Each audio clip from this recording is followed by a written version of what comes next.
Shalom, Bapak Ibu, saudara-saudaraku yang kasih. Kembali kita bertemu kembali pada hari ini. Saatnya kita akan kembali mendengar kebenaran firman Allah. Sebelum kita mendengar firman Allah, mari kita berdoa terlebih dahulu.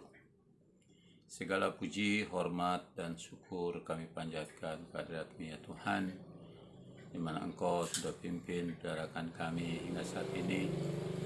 Bahkan Tuhan sudah memberikan kekuatan, kesehatan kepada kami hingga hari ini. Hari ini Tuhan, kami kembali mau mendengar kebenaran firman-Mu. Berfirmanlah kepada kami, berikanlah pengertian kepada hamba-Mu, dapat menjelaskannya dengan baik bagi kami semua. Dan Tuhan juga boleh membukakan rahasia-rahasia kebenaran firman-Mu. Memberkati juga kami semua yang mendengar kebenaran firman-Mu, sehingga kami bukan hanya mendengar, tapi kami boleh mengalami, menerima berkat dari Tuhan, dan melakukan firman-Mu dalam kehidupan kami. Terima kasih Bapa.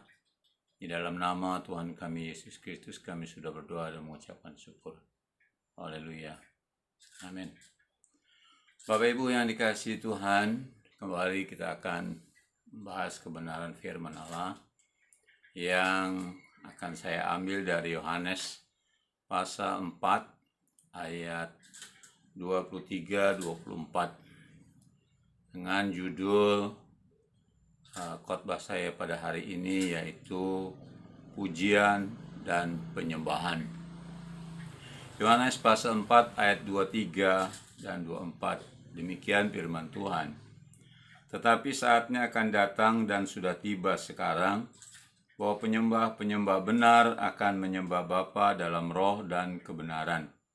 Sebab Bapa menghendaki penyembah-penyembah demikian.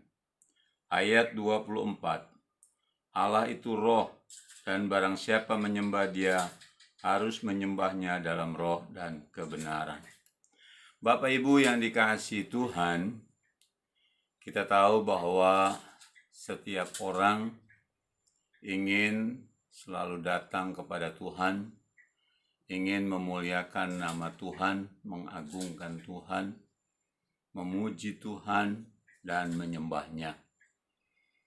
Bapak Ibu yang dikasihi Tuhan, sering kita dengar ada lagu-lagu pujian dan penyembahan. Bahkan di YouTube sering ada lagu yang berjudul demikian, di mana di sana berisi puji-pujian, baik itu puji-pujian yang bersifat cepat ataupun yang lambat. Kadang-kadang orang mengkategorikan bahwa yang cepat adalah puji-pujian, sedangkan yang lambat adalah penyembahan.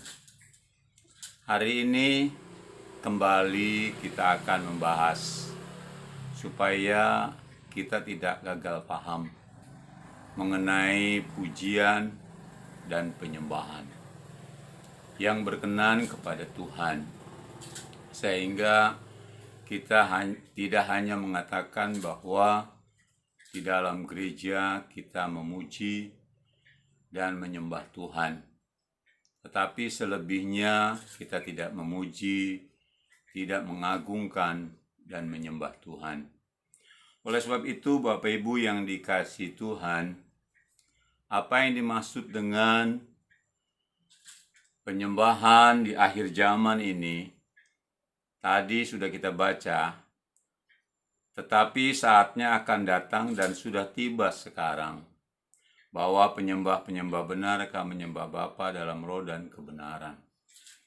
Jadi akan ada penyembah-penyembah dengan roh dan kebenaran.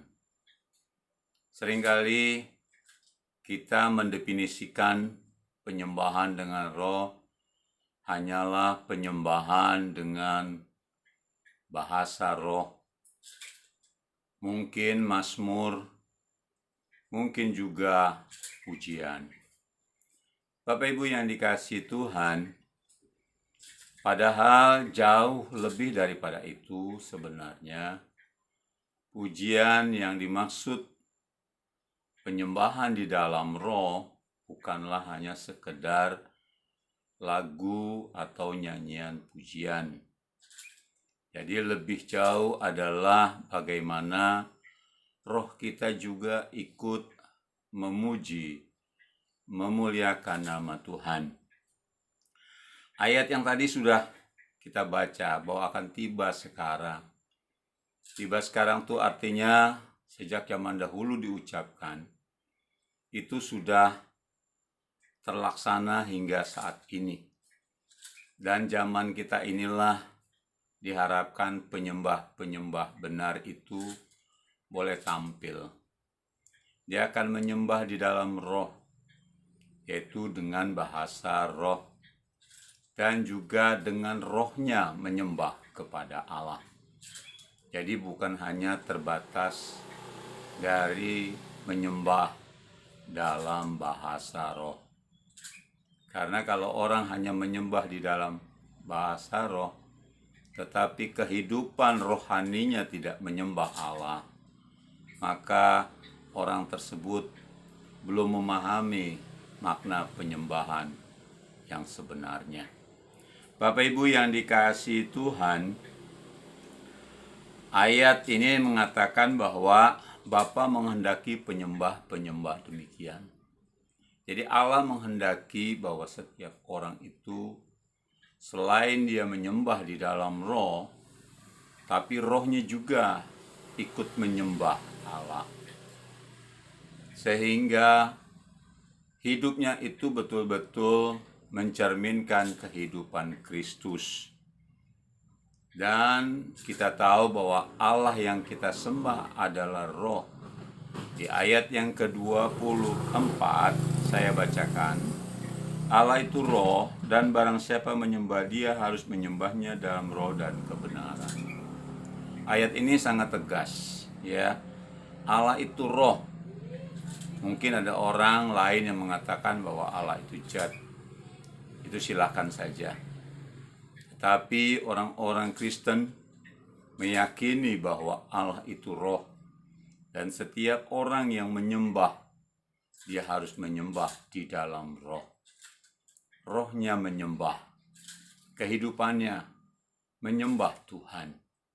Bapak Ibu yang dikasihi Tuhan, di sini sebenarnya sudah sangat jelas bahwa penyembahan kehidupan kita itu bukan hanya dengan roh, tetapi dengan kebenaran. Artinya, tidak dibatasi hanya saat kita menyembah Allah, mengagungkan Allah di dalam rumah-rumah ibadah. Tetapi lebih daripada itu adalah kehidupan kita juga melakukan kebenaran. Sebab dengan melakukan kebenaran, kita secara tidak langsung membawa kemuliaan bagi Allah. Dan pasti itu menyembah Allah. Bapak Ibu yang dikasihi Tuhan, penyembahan tidak dibatasi oleh tempat, di rumah, di jalan, mungkin saat kita berkendara, atau mungkin juga saat kita kebaktian padang di gunung, atau di pantai. Bisa juga di tempat-tempat ibadah atau gereja. Inilah yang disebut namanya menyembah dalam roh. Artinya tidak dibatasi dengan tempat-tempat tertentu. Dan juga tidak dibatasi bahwa tempat yang gerejanya besar, di sana kita bisa menyembah. Gerejanya kecil, kita tidak dapat menyembah. Atau memuji, memuliakan nama Tuhan. Tidak demikian Bapak Ibu. Karena menyembah itu adalah bagian dari kehidupan kita. Karena itu adalah hidup kita sendiri. Kita menyembah Allah. Jadi bukan bagian daripada ibadah-ibadah yang kita adakan. Bapak Ibu yang dikasihi Tuhan, tidak Yang kedua, yaitu tidak diharuskan menghadap ke Yerusalem. Karena pada percakapan di dalam Yohanes pasal 4 ini, dikatakan pada saat itu perempuan dari Samaria ini, dia mempertanyakan bagaimana dia menyembah kepada Allah. Karena dia datang ke gunung itu untuk menyembah Allah.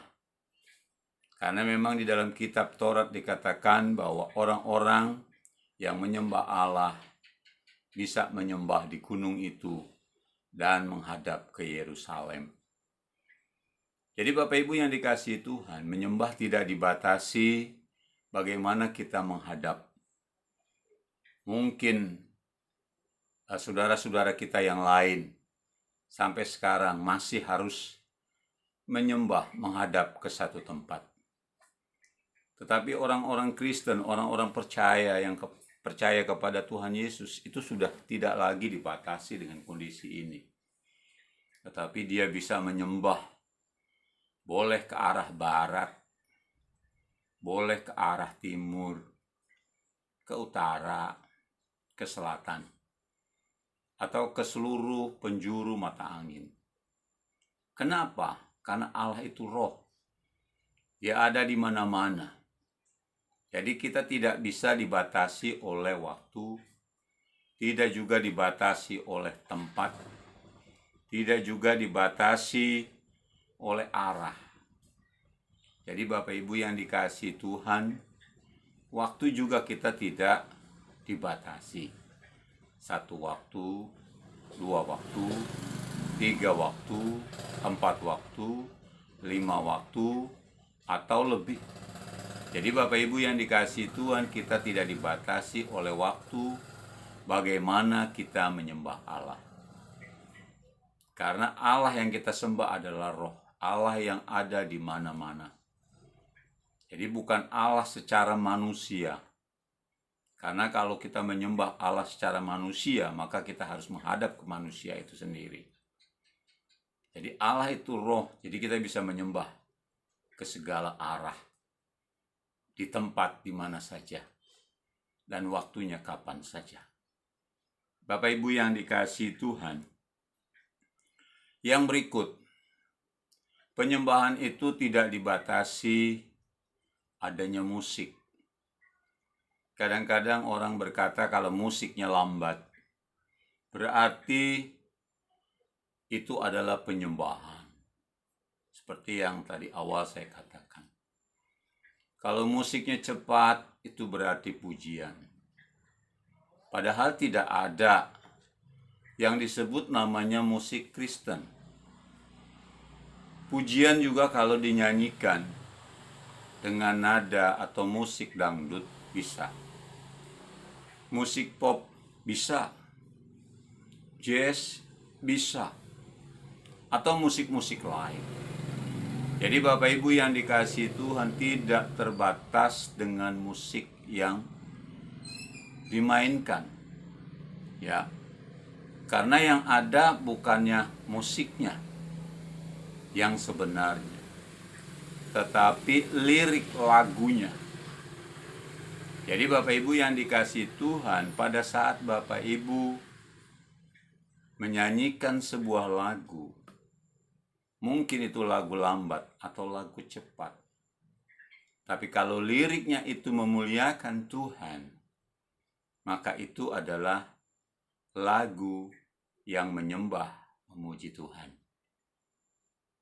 Jadi Bapak Ibu yang dikasihi Tuhan, orang Kristen dapat membedakan bahwa itu lagu pujian orang Kristen. Dari mana? Dari kata-kata pujian dan kata-kata yang dilontarkan pada nyanyian itu. Jadi Bapak Ibu yang dikasihi Tuhan, tidak tergantung musiknya. Seperti yang tadi saya katakan. Supaya kita tidak gagal paham. Sebab selama ini kan di gereja-gereja banyak orang gagal paham. Jadi kalau pujiannya cepat, musiknya cepat, itu pujian. Tapi kalau pujiannya atau lagunya lambat, maka itu penyembahan. Bahkan ada orang Kristen yang mengatakan bahwa di gereja A itu lebih banyak menyembahnya daripada memujinya. Padahal pada saat Bapak Ibu memuji dengan lagu yang cepat atau lambat, itu sama saja Bapak Ibu sedang menyembah Allah. Jadi tidak dibatasi oleh musik yang cepat atau lambat atau lagu. Karena tidak ada musik Kristen. Yang ada adalah syair lagu Kristen. Bapak Ibu yang dikasihi Tuhan, penyembahan bukan tergantung lagu atau nyanyian. Kadang-kadang ada orang yang mengatakan, lagunya medley, maka itu yang diurapi Allah. Kalau tidak medley, tidak diurapi Allah.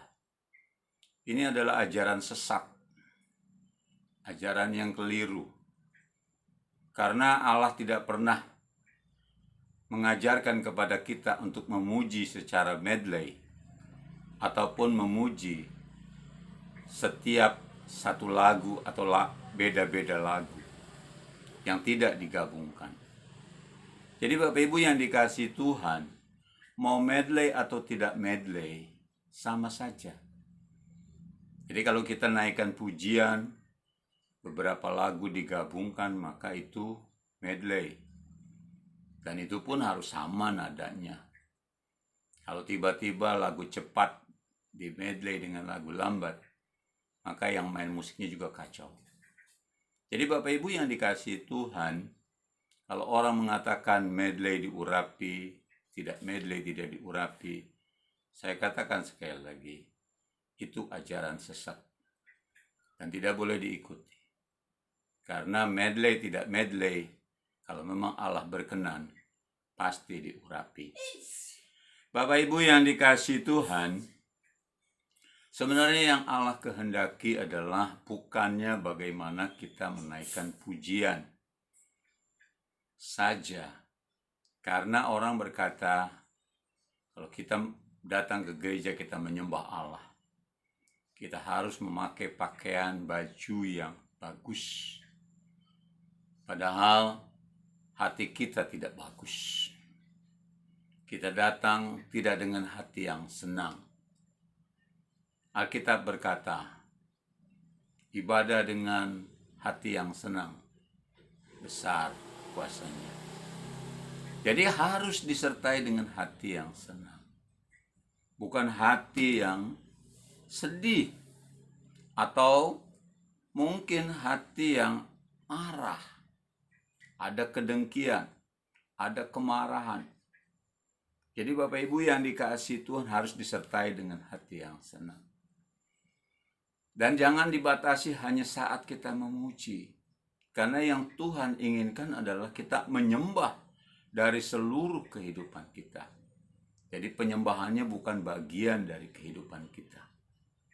Seperti Yesaya 29 ayat 13 sampai 16. Demikian firman Tuhan ayat 13. Dan Tuhan telah berfirman, oleh karena bangsa ini datang mendekat dengan mulutnya dan memuliakan aku dengan bibirnya, padahal hatinya menjauh daripadaku, dan ibadahnya kepadaku hanyalah perintah-perintah manusia yang dihafalkan.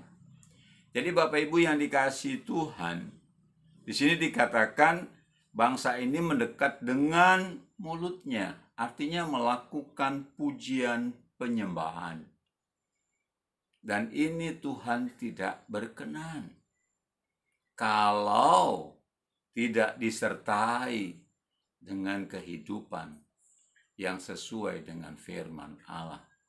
Ayat yang 14, maka sebab itu sesungguhnya aku akan melakukan pula hal-hal yang ajaib kepada bangsa ini, keajaiban yang menakjubkan. Hikmat orang-orangnya yang berhikmat akan hilang, dan kearifan orang-orangnya yang arif akan bersembunyi. Jadi Bapak Ibu yang dikasihi Tuhan, justru Tuhan malah membalas hal-hal yang tidak baik terhadap orang-orang yang ada di sekitarnya, yang memuliakan Allah, Orang arif jadi tidak arif. Orang pandai menjadi tidak pandai. Kenapa demikian? Karena tidak sesuai kehidupannya dengan kebenaran atau perintah Allah. Ayat yang ke-15. Celakalah orang yang menyembunyikan dalam rancangannya terhadap Tuhan, yang pekerjaan-pekerjaannya terjadi dalam gelap, sambil berkata, siapakah yang melihat kita dan siapakah yang mengenal kita? Jadi Bapak Ibu yang dikasihi Tuhan, Tuhan inginkan adalah kehidupan kita itu bukan hanya benar saat kita menyembah Allah di dalam gereja, memuji Allah, tetapi betul-betul kehidupan kita itu benar di mana-mana. Karena Allah ada di mana-mana. Dan Allah memperhatikan kehidupan kita. Kalau kita hidup tidak sesuai dengan kehendak Tuhan, saat kita memuliakan Dia di gereja pun, pujian kita tidak berkenan dan Tuhan tidak memberkati kita. Bapak Ibu yang dikasihi Tuhan, ayat 16, betapa kamu memutarbalikan segala sesuatu. Apakah tanah liat dapat dianggap sama seperti tukang periuk? Sehingga apa yang dibuat dapat berkata tentang yang membuatnya, bukan dia yang membuat aku. Dan apa yang dibentuk berkata tentang yang membentuknya, ia tidak tahu apa-apa. Jadi kadang-kadang kita merasa bahwa apa yang kita buat itu Tuhan gak lihat, Tuhan gak tahu. Ya, kita ini adalah bentukan tanah liat. Jadi Bapak Ibu yang dikasihi Tuhan, kita tidak dapat berkata kepada penjunan kita, tahu apa tuh penjunan mengenai hidup saya. Sebenarnya Tuhan itu tahu segala-galanya tentang kehidupan kita. Jadi kita tidak dapat bersembunyi dengan pujian kita. Kita tidak dapat bersembunyi dengan penyembahan kita. Karena pujian penyembahan yang sebenarnya adalah diri kita. Di dalam Roma pasal 12, persembahkanlah tubuhmu sebagai persembahan yang itu kudus dan berkenan kepada Allah. Jadi Bapak Ibu yang dikasihi Tuhan, yang dikehendaki Tuhan adalah bagaimana kita menyembah Allah dengan kehidupan kita. Kita lanjut. Penyembahan bukan bagian dari hidup kita, tetapi penyembahan adalah hidup kita. Jadi bukan pada saat kita ibadah saja, saya ulangi sekali lagi, tetapi dimanapun kita berada, hidup kita harus menyembah Allah. Baik itu tubuh kita, roh kita, jiwa kita, seutuhnya harus menyembah Allah. Bapak Ibu yang dikasihi Tuhan, hidup yang berkenan di hadapan Tuhan, itulah yang Tuhan kehendaki sebagai persembahan. Amsal 15 ayat 8. Korban orang fasik adalah kekejian bagi Tuhan, tetapi doa orang jujur dikenannya. Jadi korban Bapak Ibu yang dinaikkan, baik itu korban pujian, korban penyembahan, atau persembahan sekalipun dari harta Bapak Ibu, kalau itu tidak sesuai dengan kehidupan Bapak Ibu, maka itu menjadi kekejian bagi orang itu. Artinya Tuhan tidak memberkati. Walaupun orang berkata, kalau kita memberi, maka Tuhan akan memberi kepada kita. Tuhan akan memberkati kita. Sebenarnya firman Allah ini seharusnya benar. Benar artinya, kalau memang hidup kita sudah benar, kita memberi kepada Tuhan, maka Tuhan pasti memberkati kita. Tetapi kalau kita menipu Allah dengan kehidupan kita yang tidak benar, lalu kita memberi persembahan, ini tidak akan berkenan di hadapan Allah. Bahkan menjadi kekejian. Yang Allah kehendaki adalah kita harus jujur terhadap diri kita sendiri. bukan jujur kepada orang lain saja, tetapi jujurlah kepada diri kita sendiri. Makanya ayat selanjutnya dikatakan, tetapi orang jujur dikenannya. Orang jujur di sini adalah jujur terhadap dirinya sendiri. Benarkah saya? Hidup saya ini sudah baikkah? Atau hari ini saya tidak melakukan kesalahan-kesalahankah? Atau mungkin hari ini kita melakukan kesalahan, lakukan pengampunan, minta pengampunan. Jujur di hadapan Allah, akui kesalahanmu, sehingga Tuhan mau mengampuni engkau. Daripada engkau datang dengan dosamu, datang dengan keangkuhan hidupmu, tidak akan ibadahmu berkenan di hadapan Allah. Bapak Ibu yang dikasihi Tuhan, Amsal 15 ayat 9. Jalan orang fasik adalah kekejian bagi Tuhan, tetapi siapa yang mengejar kebenaran dikasihinya. Jadi di sini dikatakan jalan orang fasik.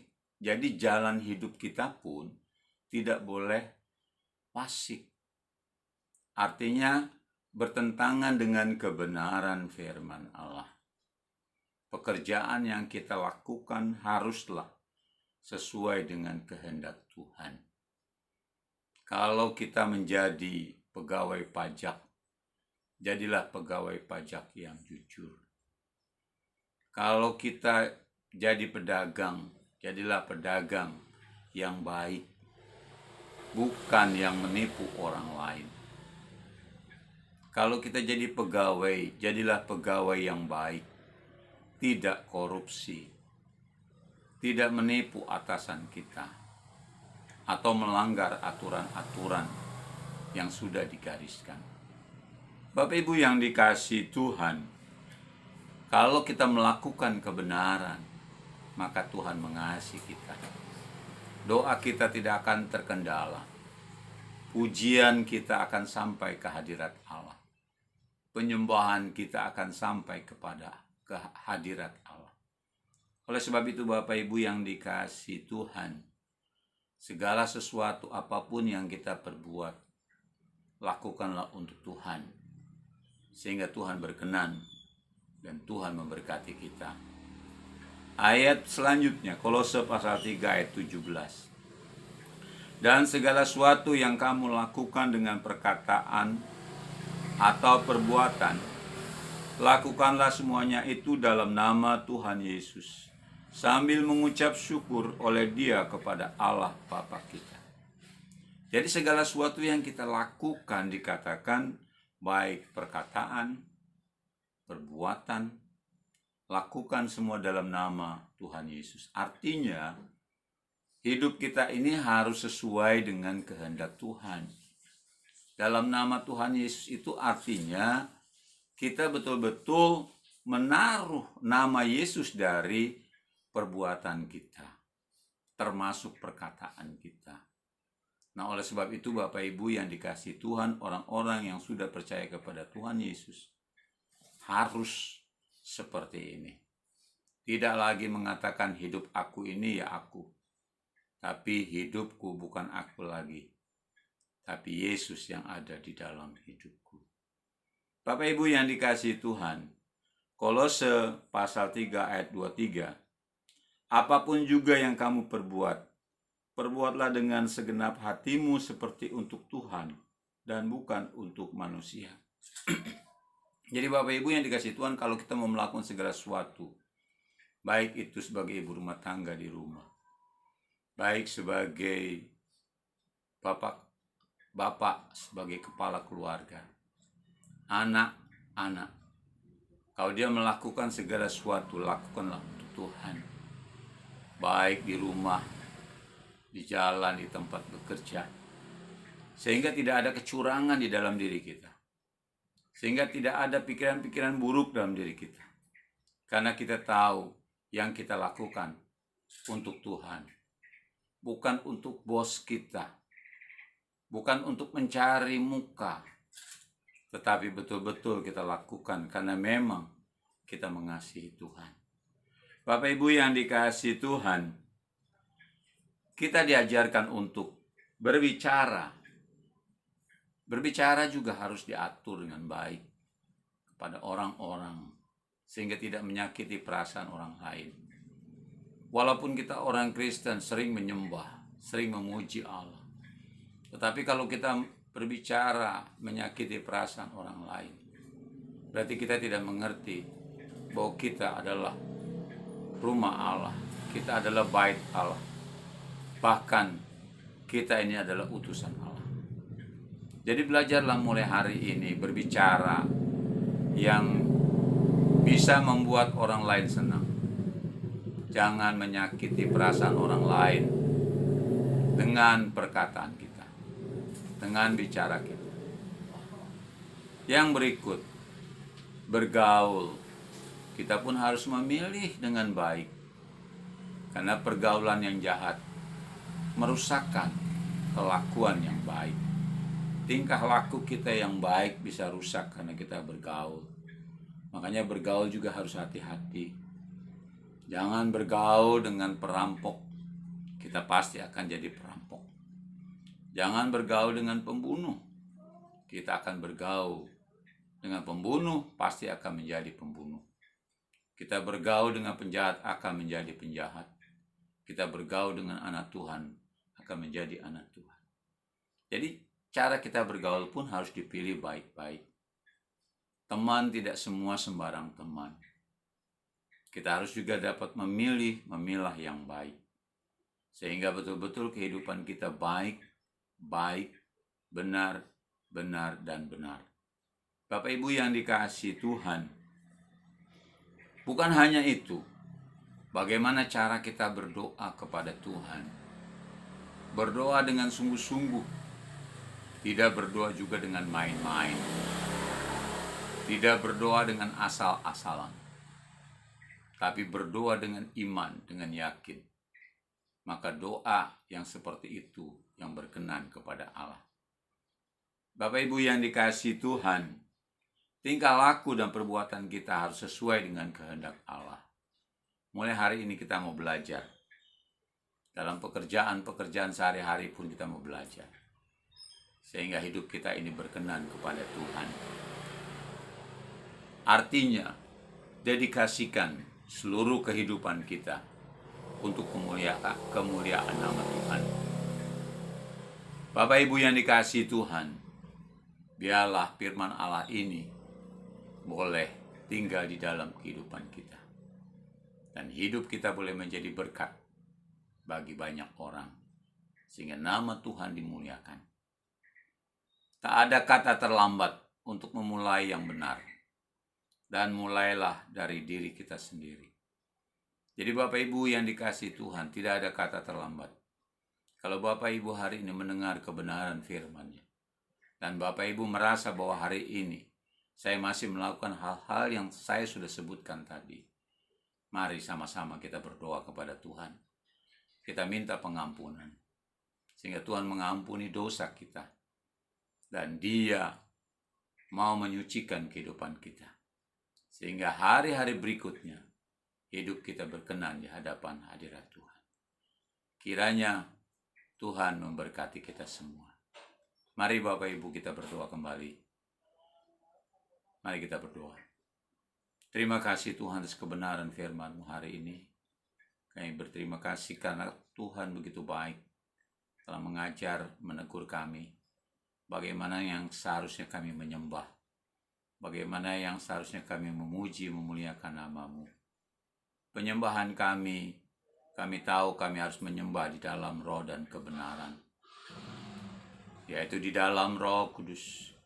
Tetapi juga hidup kami juga harus menyembah di dalam roh. Dengan seluruh kehidupan kami. Hari ini Tuhan, kami boleh memahami penyembahan bukan hanya sekedar ucapan-ucapan dari mulut kami, pujian-pujian dari mulut kami, tetapi seluruh kehidupan kami adalah penyembahan kepada Tuhan. Hari ini kami mau muji menyembah Engkau Tuhan, baik dengan pujian, baik dengan kehidupan kami. Sehingga Tuhan saja yang memberkati kehidupan kami. Berkati kami semua Tuhan yang hari ini melihat tayangan ini.